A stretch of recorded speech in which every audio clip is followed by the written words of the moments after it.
اس وقت جس موضوع پر کچھ کلمات آپ کے گوش گزار کرنا چاہتا ہوں وہ سورۃ الفاتحہ کے کچھ مفاہیم کی ایک جھلک آپ کے سامنے رکھنا چاہتا ہوں۔ قرآن مجید کی سب سے پہلی سورت سورہ فاتحہ، جس میں 7 آیات ہیں 7 آیات، مگر یوں لگتا ہے کہ علوم و معارف کے سمندروں کے سمندر اللہ سبحانہ و تعالیٰ نے سمو کر اس صورت میں رکھ دی۔ آغاز کلام ربی ہو رہا ہے، آخری صحیفہ انقلاب کا آغاز ہو رہا ہے، الحمدللہ رب العالمین۔ کیا خوبصورت دعا بھی ہے اور کیا خوبصورت عقیدے کا اظہار بھی ہے، اور کیا خوبصورت اللہ رب العزت کی بارگاہ میں ایک بندے کے حاضر ہونے کا انداز بھی رب تعالیٰ خود عطا فرما رہا ہے کہ جب جب میری بارگاہ میں آیا کرو، جب جب دعا مانگا کرو، جب جب مجھے پکارا کرو، تو سب سے پہلے میری حمد اور ثنا کیا کرو، الحمدللہ رب العالمین۔ اللہ ہی کے لیے سب تعریفیں ہیں جو عالمین کا رب ہے۔ ایک نقطہ یہاں ذہن نشین رکھیں، قرآن مجید کی 2 ترتیبیں ہیں۔ ایک ترتیب ترتیب نزولی کہلاتی ہے اور ایک ترتیب ترتیب توقیفی کہلاتی ہے۔ ترتیب نزولی وہ ترتیب ہے جس پر قرآن مجید پیغمبر آخر الزمان صلی اللہ علیہ وآلہ وسلم پر اترا۔ پہلی وحی معروف روایت کے مطابق سورۃ العلق کی پہلی 5 آیات، اور آخری وحی سورہ المائدہ کی آیت نمبر 3، الیوم اکملت لکم دینکم واتممت علیکم نعمتی ورضیت لکم الاسلام دینا۔ یہ ترتیب نزولی ہے، اور یہ جو ہمارے ہاں قرآن مجید کی موجودہ ترتیب ہے یہ ترتیب توقیفی ہے کہ اللہ کے محبوب علیہ السلام نے قرآن مجید کو اس ترتیب سے لکھوایا ہے اور اس ترتیب سے رکھوایا ہے، اور یہ وہی ترتیب ہے جو لوح محفوظ ہے۔ اب یہاں ان 2 ترتیبوں کے حوالے سے ایک نقطہ آپ سے شیئر کرنا چاہتا ہوں۔ جب قرآن اترنا شروع ہوا میرے محبوب مصطفیٰ علیہ السلام پر ترتیب نزولی کے اعتبار سے، تو اس کا پہلا حرف اقرا پڑھی، اور یہ پہلی ہی 5 آیات میں اور پہلی ہی وحی میں علوم و معارف کے وہ سمندر میرے رب نے اتارے ہیں کہ انسانی عقل دنگ رہ جاتی ہے۔ پہلی وحی میں علم کی بات، پڑھنے کی بات، ایجوکیشن کی بات، تعلیم کی بات، اور اس میں سے بھی پہلی ہی وحی میں دنیا کے دیگر علوم کو سائڈ پر کر کے قرآن مجید نے سائنسی علوم کی بات کی، سائنس کی مختلف برانچز کو سائڈ پر کر کے بیالوجی کی بات کی۔ پہلی وحی بیالوجی کی مختلف برانچز، اس میں سے زولوجی کی بات کرتا ہے قرآن۔ زولوجی کی مختلف آگے برانچز ہیں، اس میں سے قرآن ایمبریالوجی کی بات کرتا ہے۔ پہلی وحی ہے اور مصطفیٰ علیہ السلام پر اتر رہی ہے، اور اس میں ایمبریو کا تذکرہ ہے۔ اقرأ باسم ربک الذی خلق خلق الانسان علق۔ اب وقت نہیں کہ میں اس کی طرف جاؤں، لیکن جو نقطہ سمجھانا چاہتا ہوں، نزولی اعتبار سے قرآن مجید کا پہلا حرف جو اس امت کو عطا کیا گیا، امت محمدی علی صاحبہ، اسے جو عطا کیا گیا، وہ لفظ ہی اپنے اندر میسج رکھتا ہے، اے امت مسلمہ، تمہیں جو پیغمبر عطا کیے جا رہے ہیں، تمہاری طرف جس کتاب کو کتاب انقلاب بنا کر بھیجا جا رہا ہے، کتاب ہدایت بنا کر بھیجا جا رہا ہے، اس کا آغاز ہم لفظ اقرا سے کرتے ہیں، تو تم پڑھنے والے بنے رہنا، تم علم والے بنے رہنا، تم شعور والے بنے رہنا، تو جہالت اس امت کو چھو کر بھی نہ گزرے، اس امت کو جہالت کیسے چھو سکتی ہے جس پیغمبر کی یہ امت ہو، اس پیغمبر پر اترنے والی کتاب کا آغاز لفظ اقرا سے۔ اب اس کا لنک کرتا ہوں ترتیب نزولی کا، ترتیب توقیفی کے ساتھ ترتیب نزولی کے اعتبار سے پہلا لفظ اقرا، مولا پڑھیں، کیا پڑھیں؟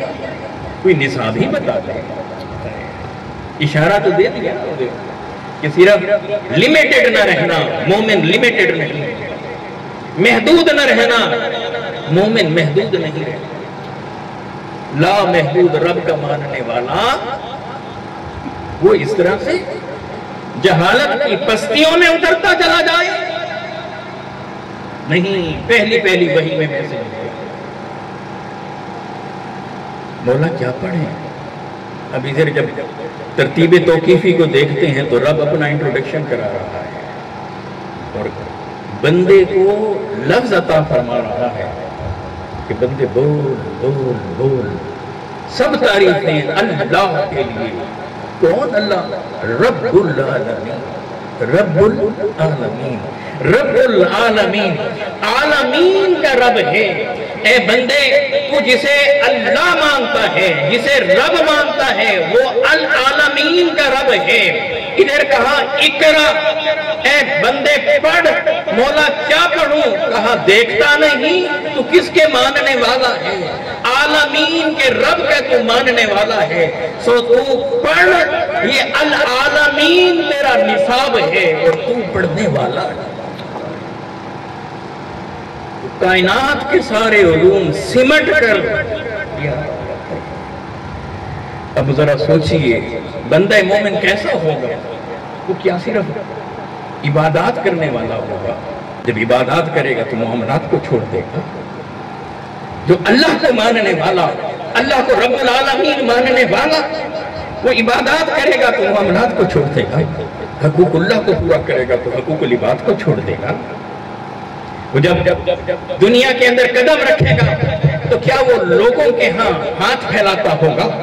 وہ سب سے پیچھے رہتا ہوگا یا علم میں، ریسرچ میں، تحقیق میں، سائنسز میں وہ سب سے آگے بڑھتا ہوگا، کائنات پر کمندے ڈال رہا ہوگا؟ بندہ مومن ایسا ہونا چاہیے یا ویسا ہونا چاہیے؟ قرآنی فکر تو یہ بتاتی ہے کہ بندے پڑھ، تو العالمین کے رب کا بندہ ہے۔ اب یہاں دوسرا نقطہ سمجھانا چاہتا ہوں، وقت تنگ ہے۔ اللہ رب ہے، رب کا معنی ہوتا ہے پالنہار، پرورش کرنے والا، جس کا ایک معنی یہ ہے کہ جو سٹیپ بائی سٹیپ پرورش کرے، جو درجہ بدرجہ پروان چڑھائے۔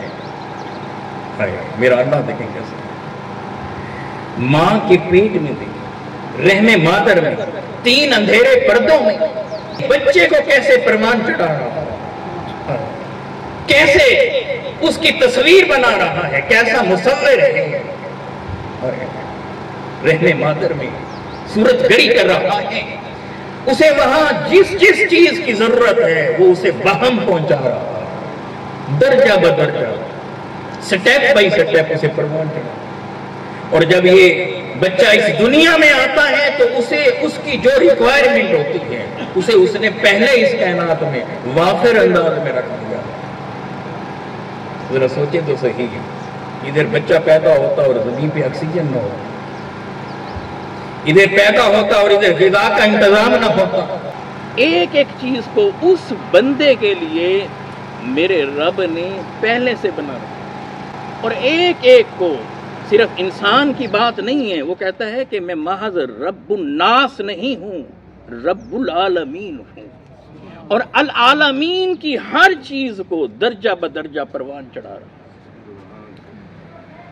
کمال نقطہ ہے، اسے یہاں بتانا چاہتا ہوں میں، بڑا ایک باریک نقطہ ہے۔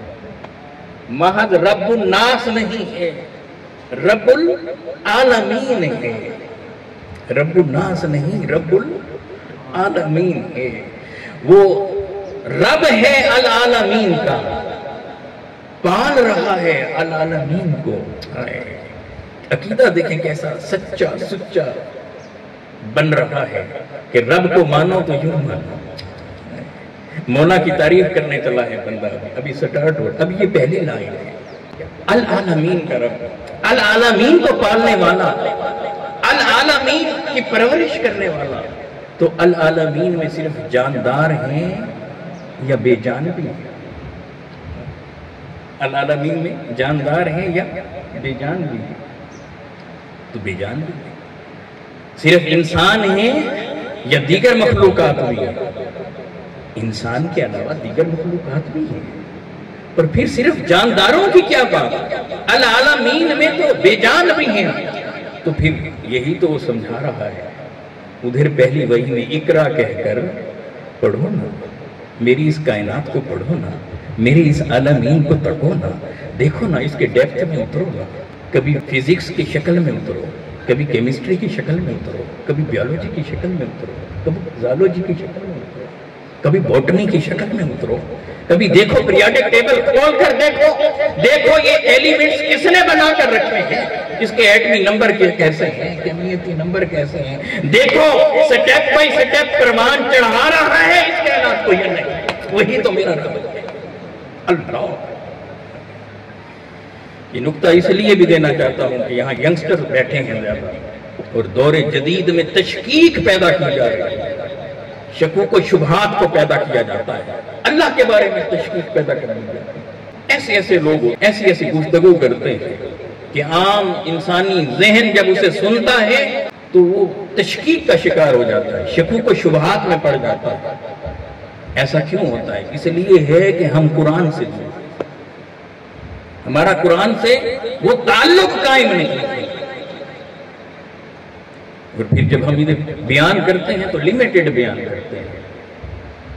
کبھی اٹھا کر بیان کریں گے تو ریفرنسز دے کر, انسانی ریفرنسز دے کر. یہاں جو سٹیج پر بیٹھنے والا اس کا کم از کم جو معیار ہونا, کم از کم معیار وہ یہ ہو کہ یا مولا کی بات کرے یا محبوب کی بات کرے, یا اللہ کی بات کرے یا اللہ کے محبوب علیہ السلام کی بات کرے. جب یہ آپ طاقتور اور توانا, جب ریفرنس آپ یہ لے لیں گے اونچے درجے کہ جب آپ بات کریں گے, سب سے اونچا درجہ وہ قرآن کا ہے, پھر حدیث کا ہے. جب آپ اس سے براہ راست جب استفادہ کریں گے, ارے پھر علوم و معارف کے سمندروں کے سمندر انسان پر کھلتے چلے جاتے ہیں. کیا وجہ ہے کہ جس قرآن کا آپ تعارف کرا رہے ہیں وہ تو یہ کہتا ہے کہ لا رتبس ولا یابس الا فی کتاب مبین, لا رتبس ولا یابس الا فی کتاب مبین. کوئی خشک اور کوئی تر چیز ایسی نہیں ہے کہ جس کا تذکرہ اس قرآن میں نہ ہو. کلیم اتنا بڑا ہے, دعویٰ اتنا بڑا ہے قرآن کے اندر, کوئی خشک اور کوئی تر چیز کہ اس کا ذکر قرآن میں نہ ہو.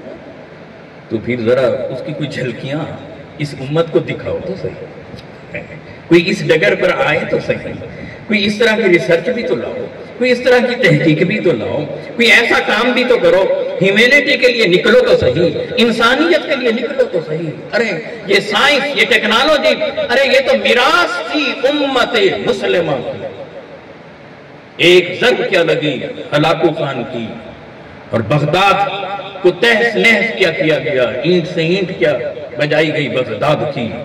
وہ سارے کے سارے لوگ جو ریسرچ اور تحقیق کے اعلیٰ معیاروں کو قائم کر رہے تھے, جب یورپ کو دور ایجز کہا جاتا تھا, دور ظلمت جب قرار دیا جا رہا تھا, وہاں کے لوگ بھی چل چل کر یہاں آتے تھے.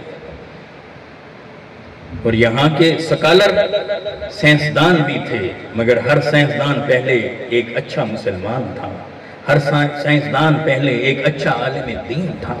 اٹھا کر دیکھیں ان سائنسدانوں کو, ان کی لیبارٹریز کو دیکھیں, آپ وہاں اس وقت کے احوال کا مطالعہ کریں تو جہاں آپ کو ریسرچ گاہوں میں ان کی باقی چیزیں ملیں گی, سب سے اہم چیز اور سب سے بنیادی چیز اور سب سے پہلی چیز قرآن مجید ان کے ساتھ. اس لیے میں ابھی ایک جھلک دے رہا ہوں یہاں پر صرف آپ کو کہ العالمین رب محض رب نہیں ہے, اس بھول میں نہ رہنا, وہ العالمین کا رب ہے. تو ہے کوئی ایسا, ہے کوئی نہیں. وہ بے مثل ہے, وہ بے مثال ہے, اس کا کوئی شریک نہیں. کوئی شریک نہیں، کوئی شریک نہیں، وہ تنہا ہے، یکتا ہے، وحدہ لا شریک ہے، وحدہ لا شریک ہے، وحدہ لا شریک ہے۔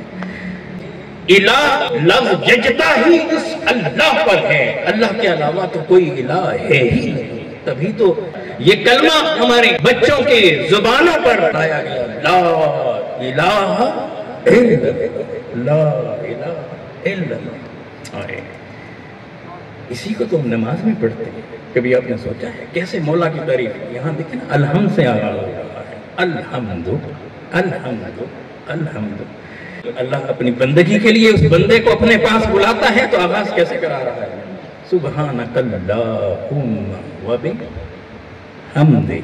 وبحمدک وبحمدک۔ سبحانک، کیسا ترانہ ہے، مگر آپ کو سمجھاتا ہوں کہ ہے کیا۔ سبحانک اللہم، دو لفظ ہیں، سبحانک پلس اللہم، سبحانک اللہم، سبحانک اللہم، سبحانک تو پاک ہے، اللہم اے اللہ۔ جب جوڑتے ہیں تو پھر کیسے پڑھتے؟ سبحانک اللہم۔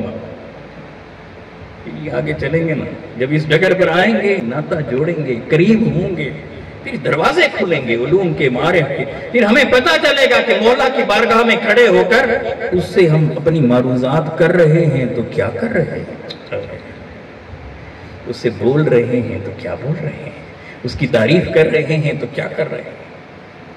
سو پہلا نقطہ ذہن میں رکھیں کہ رب وہ ہے کہ جو سٹیپ بائی سٹیپ، درجہ بدرجہ پروان چڑھا،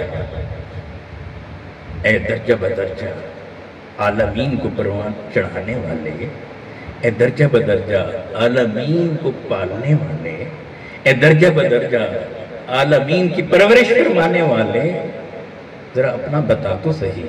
جواب آتا ہے الرحمن الرحیم مالک یوم الدین۔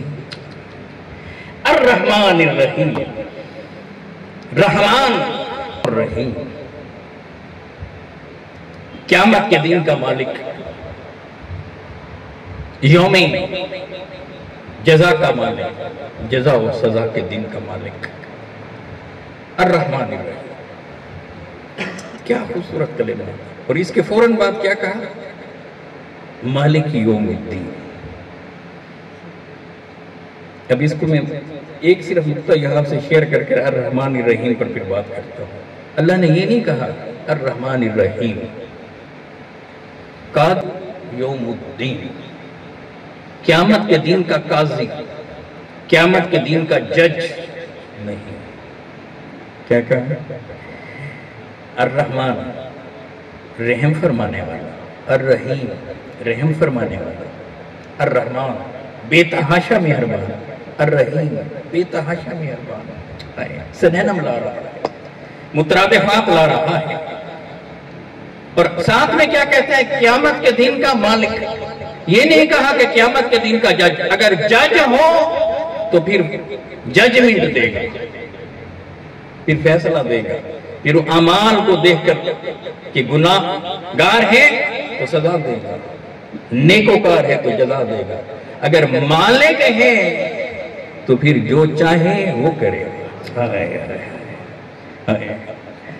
کیا جج نہیں کہا، قیامت کے دن کا جج، قاضی نہیں کہا۔ اللہ اکبر کبیرہ۔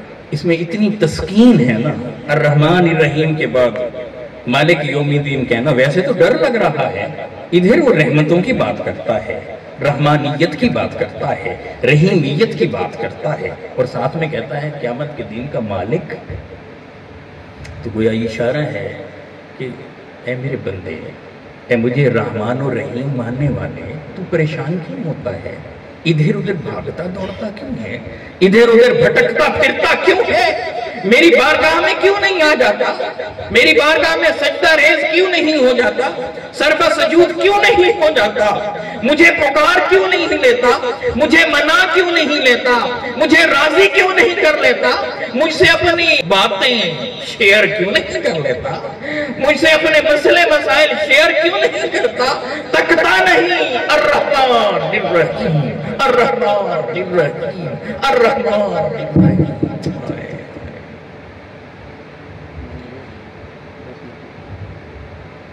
اللہ اکبر۔ پھر کہا کہ اگر دنیا کی زندگی میں تو مجھے مان کر آئے گا، مجھے مان کر آئے گا، میری بارگاہ میں جھک جھک کر آئے گا، میری بارگاہ میں سجدہ ریز ہو کر آئے گا، تو پھر پریشان کیوں ہوتا ہے، ٹینشن کیوں لیتا ہے؟ ہم ہیں نا مالک یوم الدین، قیامت کے دن کے ہم ہی تو مالک ہی پائے ہیں، تو ہے نا۔ غلطی ہو گئی تو کیا ہوا، شرمندہ ہو لینا، گناہ کر لیا تو کیا ہوا، معافی مانگ لینا۔ ارے یہاں بلنڈر کر بیٹھا ہے دنیا کی اس زندگی کے اندر، کیا ہوا، ہمارے پاس آ جانا، شرمندہ ہو جانا، نگاہوں کو خم کر لینا، آنسو بہا لینا، دل ہماری طرف متوجہ کر لینا، ہمیں پکار لینا، مالک یوم الدین، قیامت کے دن کے ہم مالک ہیں، بخشش و مغفرت کے سارے دروازے تیرے لیے۔ الرحمن الرحیم، رحمان کا معنی بھی بے پناہ رحم فرمانے والا، رحیم کا معنی بھی بے پناہ رحم فرمانے والا۔ اب میں اس علمی مشغافیوں میں نہیں جانا چاہتا، بعض اہل علم نے کہا کہ ایک اس کے اندر سے لفظ دنیا کے اندر رحم فرمانے والا، ایک آخرت میں رحم فرمانے والا، یہ بات بھی درست ہے۔ ہم تو سب کی آراء کا احترام کرتے ہیں، ہر ایک کے پوائنٹ آف ویو کو ساتھ لے کر چلتے ہیں۔ آپ اپنا پوائنٹ آف ویو ہمارے سامنے رکھ دیں گے، ہم اس کی بھی قدر کریں گے، مگر ذرا دیکھیں تو صحیح۔ ایک اپنی رحمت کا تذکرہ کرنا تھا کہ بے پناہ مہربان ہے، ایک لفظ بول دیتا۔ اچھا یاد رکھیں، ایک اور زاویے سے یہ بات سمجھیں، قرآن مجید کا مطالعہ کریں، کسی چیز کی وسعت، بے پناہ وسعت کا تذکرہ کرنا ہوگا، قرآن وہاں سنینم لاتا ہے، قرآن مجید وہاں پر مترادفات لاتا ہے، معنی ایک ہوتا ہے، اس معنی کے لیے دو لفظ لاتا ہے، اس کے لیے گستاخانی رسول کے لیے قرآن نے کہا اینما ثقفوا وخذوا قتلوا تقتیلا، قتلوا تقتیلا، قتلوا تقتیلا، قتلوا بھی تقتیلا۔ آقا علیہ السلام پر صلاۃ و سلام بھیجنے کی بات ہے تو کیا فرمایا، یا ایھا الذین آمنوا صلوا علیہ وسلموا تسلیما، وسلموا تسلیما، وسلموا تسلیما، وسلم میں بھی سلام، تسلیمہ میں بھی سلام۔ تو سنینم کیوں لا رہا ہے؟ اس کا مطلب یہ ہے کہ میرے محبوب پر جب تم درود و سلام پڑھو، جب میرے محبوب کو سلام کہو تو کہتے ہی چلے جاؤ، نہ جس کا کوئی حد ہو، نہ کوئی کنارہ ہو، صبح ہو کہ شام ہو، میرے محبوب کو سلام ہو، وسلموا تسلیما، بے تحاشا ایسے کہو کہ زبان تھک جائے مگر دل نہ بھرے، جسم تھک جائے دل نہ بھرے، مصطفیٰ علیہ السلام کو ایسے سلام کہتے رہو کہ نیند آ جائے، بدن ٹوٹا ہو، تھکا ہو مگر دل نہ بھرے، آفس میں جاؤ، کام کرنے لگ جاؤ مگر پھر مصطفیٰ پر سلام کرنے لگ جاؤ، دل نہ بھرے، عبادت میں آؤ، بندگی کرو، قیام کرو، رکوع کرو، سجود کرو، اٹھ کر بیٹھ جاؤ، عبادتیں ساری کی ساری میرے سپرد کر دو، بول دو التحیات للہ والصلوات والطیبات، یہ بول کر پھر مصطفیٰ پر سلام کرو، بولو بولو بولو نا، السلام علیکہ ایھا النبی۔ اتنی کثرت سے سلام چاہتا ہے میرا رب کہ جب بھی تم ادھر ادھر، ارے دنیا کے بادشاہوں کی بارگاہوں میں جانے والوں، دنیا کے بڑوں کو سلام کہنے والوں، دیکھو ہم نے مخلوقات میں ایک ہی بڑا بنایا ہے، وَسَلِّمُوا تَسْلِيمًا، وَسَلِّمُوا تَسْلِيمًا، ارے وہاں سلام کر لیا کرو اور ہماری بارگاہ میں پکار لیا کرو، ہمیں یاد کر لیا کرو، اور کام نہ بن جائیں تو پھر ہم سے گلہ کرنا۔ جب اللہ نے اپنی رحمت بے تحاشا کا تذکرہ کرنا چاہا، ایسی رحمت جس کا سمندر جس کا کوئی کنارہ نہیں، بحر بے کنار رحمت کا جب میرے مالک نے تذکرہ کرنا چاہا تو سنانا بنایا، بولا یوں بولا الرحمن الرحیم، الرحمن الرحیم، الرحمن، یعنی حد سے زیادہ مہربان، بے تحاشا مہربان۔ ارے کوئی اس کی طرف لپکے تو صحیح، وہ کہتا ہے تم میری طرف قدم تو اٹھاؤ، تم ایک قدم اٹھاؤ میں 10 اٹھاؤں گا، تم چل کر آؤ میں دوڑ کر آؤں گا، ارے تم تو خواب غفلت کہتے ہو ارے دیکھتے نہیں تہجدوں کے وقت رات کے پچھلے پہر میں اتر کر آسمان دنیا پر آ کر اے بندے تجھے پکارتا ہوں، ہے کوئی مجھ سے مانگنے والا؟ مجھ سے مانگ میرا مولا کہتا ہے کوئی دامن پھیلانے والا، جوزی کو آگے پھیلانے والا؟ ہے کوئی مانگنے والا؟ مجھ سے مانگے۔ ہے کوئی بیمار جسے شفا دوں؟ ہے کوئی مشکل میں جس کی مشکل کو حل کر دوں؟ کیسے پکار؟ ایک دن کی بات نہیں، روز ہر دن۔ ارے یہ تو وہ دربار ہے، یہ وہ بارگاہ ہے جو 24 آور کھلا ہے۔ ارے دنیا کے شاہوں کے دربار بھی ایسے نہیں ہوتے، بڑے سے بڑا کوئی سخی ہو، کوئی جود و سخا والا ہو، بڑے سے بڑا کریم ہو، بار بار آپ پلٹ کر اس سے مانگنے جائیں گے نا، ایک بار اس کے ماتھے پہ شکن ضرور آ جائے گی، بول اٹھتا ہے کل تو آئے تھے، پرسوں تو آئے تھے، ابھی تو یہ دیا تھا، ابھی تو یہ دیا تھا۔ پھر یہ بھی کہہ دیتا ہے ایک ہی دروازہ تک لیا ہے، کہیں اور بھی چلے جاؤ، بار بار میرے پاس پلٹ کر۔ ارے یہ دنیا ہے، یہ دنیا کے باسی ہیں، یہ دنیا کے لوگ ہیں، مگر وہ رب ہے اور ارحم الراحمین ہے اور رحمان الرحیم ہے۔ وہ کہتا ہے اے بندے بار بار پلٹ کر آ، ہر دم آ، تو جتنا زیادہ آتا جائے گا ہم اتنا زیادہ خوش ہوتے چلے جائیں گے، ہم اتنا زیادہ خوش ہوتے چلے جائیں گے۔ پلٹ کر ماشاءاللہ، اللہ تعالیٰ کو برکت دے، پلٹ کر الرحمن الرحیم۔ احیاء العلوم میں امام غزالی رحمۃ اللہ علیہ یہ حدیث لائے، اور امام احمد بن حنبل رحمہ اللہ تعالیٰ علیہ مسند امام احمد میں یہ حدیث لائے۔ اس کا مفہوم آپ سے صرف شیئر کرتا ہوں۔ قیامت کا دن ہوگا اور دو لوگ آ جائیں گے، نامہ اعمال گناہوں سے بھرا ہوا ہوگا، حکم ہوگا کہ ان کو جہنم رسید کر دیا جائے، فرشتوں کو حکم ہوگا کہ انہیں جہنم میں ڈال دو۔ ایک بندہ تیزی سے دوڑ کر جہنم کو چل پڑے گا اور دوسرے کو فرشتے لے کر چلیں گے، وہ پلٹ کر پیچھے دیکھیں گے، پھر رک جائے گا، پھر پلٹ کر پیچھے دیکھیں گے، پھر رک جائے گا، پھر پلٹ کر دیکھیں گے۔ مولا یہ منظر دیکھ رہا ہوگا، ارحم الراحمین یہ منظر دیکھ رہا ہوگا، رحمان الرحیم یہ منظر دیکھ رہا ہوگا۔ حکم ہوگا فرشتوں کو دونوں کو واپس آ جائے۔ میرا اللہ پوچھے گا اے تیزی سے جہنم کی طرف لپکنے والے، تیزی سے دوڑ کر جہنم کی آگ میں کودنے والے، بتا کس چیز نے تجھے جہنم کی طرف دوڑایا ہے؟ عرض کرے گا باری تعالیٰ آج جب یہاں قیامت بپا ہوئی، اپنے نامہ اعمال پر نظر پڑی تو شرمسار ہو گیا کہ زندگی میں میں نے رب کو منایا ہی نہیں تھا، اللہ کے لیے کچھ کیا ہی نہیں تھا، اللہ کی بارگاہ میں جھکا ہی نہیں تھا، اس کی بارگاہ میں آیا ہی نہیں تھا، سجدہ ہی نہیں کیا تھا، اور اللہ کو راضی کرنے کے لیے کچھ بھی نہیں کیا۔ جب اپنا دامن دیکھا تو نیکیوں سے خالی تھا، اطاعت سے خالی تھا، فرما برداری سے خالی تھا، اور میں نے دیکھا کہ میں نے اپنے رب کا ایک حکم بھی نہیں مانا دنیا میں۔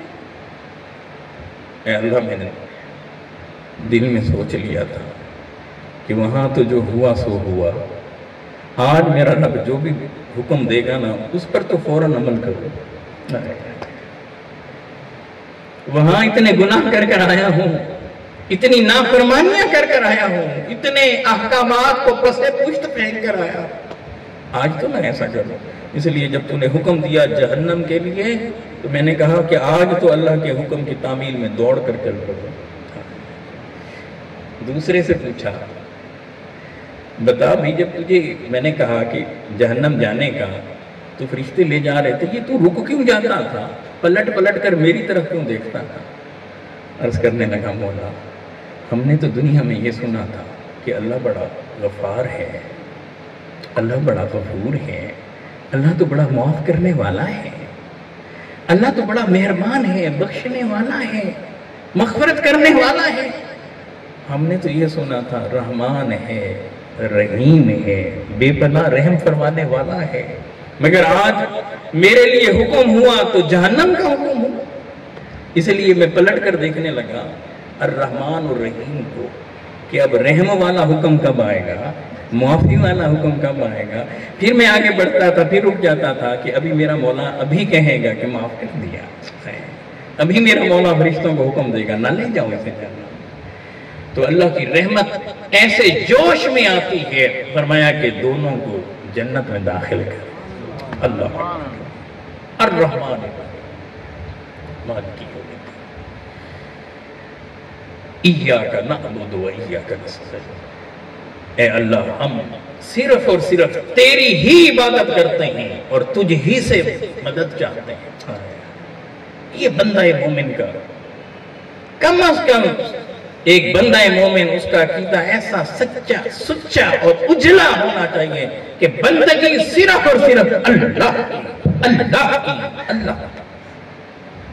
اللہ سے ہٹ کر کسی کے سامنے جھکنا نہیں، کسی کی بارگاہ میں جھکنا نہیں ہے. کوئی بڑے سے بڑا ہے تو مخلوق نہ، اللہ کے سوا ہے تو مخلوق نہ. ارے مخلوق میں سے تو ٹاپ پر سید عالم صلی اللہ علیہ وآلہ وسلم ہے، محمد مصطفیٰ صلی اللہ علیہ وآلہ وسلم. کیا ان سے بھی کوئی بڑھ کر آ گیا ہے؟ کسی کے سامنے نہ جھکے، یقین کیجئے کسی پیر کے سامنے نہ جھکے، کسی دربار پر نہ جھکے.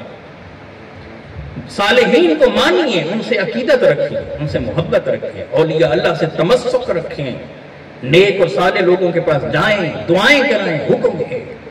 اور صالح ہوتا وہ ہے، ولی ہوتا وہ ہے جو مصطفیٰ علیہ السلام کے قدموں میں لے جائے. وہ ولی کب ہے کہ جو اپنے قدموں میں جھکا.